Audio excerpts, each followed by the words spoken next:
Morning, guys. Let's go over the answers from yesterday's language review warm-up. Okay, so we're looking at the Tuesday ones that you did yesterday.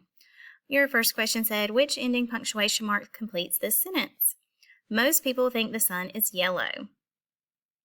Well, that sentence is telling me something, which means it is a statement or a declarative sentence. Remember what a statement or declarative sentence should end with? That one will end with a period because it's telling something. Your second question says, which sentence is written correctly? The hottest stars with apostrophe S are blue. The hottest stars are blue. Or the hottest stairs are blue.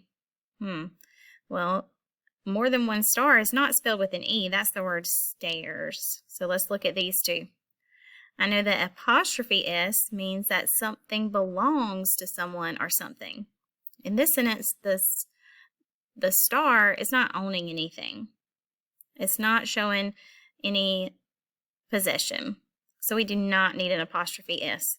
The one that would be correct is the middle choice. The hottest stars are blue. Plural stars with just an S at the end. Which word in the sentence are nouns? Remember that nouns are words that name people, places, things, or ideas. Light from the sun warms the earth.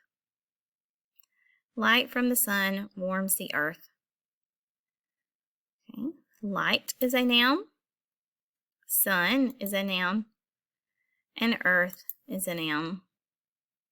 From is a preposition and warms is the verb, the action. Which noun should be capitalized? The earth, the planet, or the star? Okay. To need a capital letter, I'm looking for a proper noun. I'm looking for a noun that is the name of a certain person, place, or thing.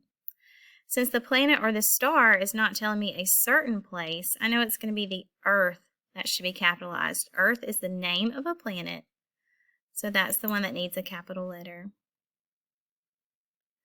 Is the verb in the sentence past, present, or future tense? Well, first we need to find the verb.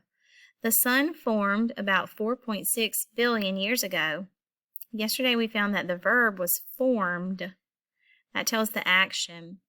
Formed ends with an ed, and later in the sentence it tells me it happened 4.6 billion years ago.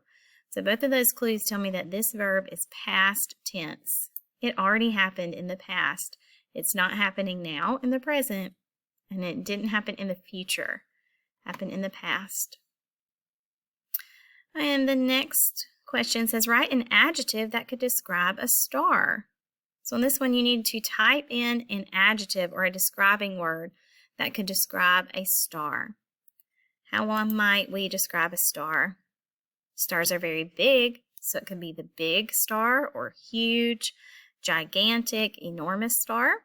They're very hot, so it could be the hot star, the burning star, the bright star.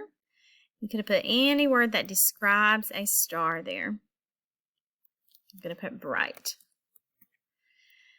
Now, which correctly shows how to add ing to the word run? Okay, so we have 3 spelling questions here. Here's the rule that we need to follow.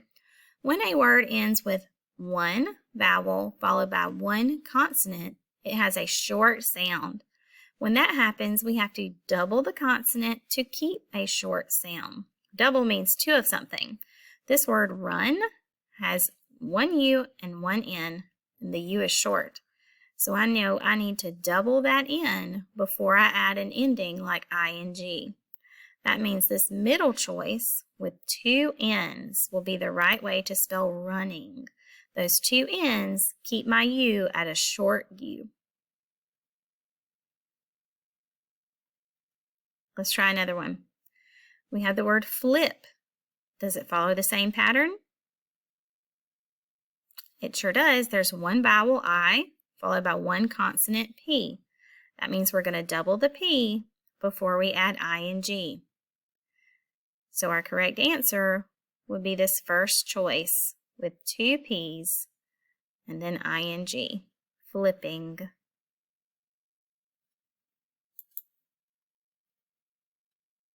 And one more.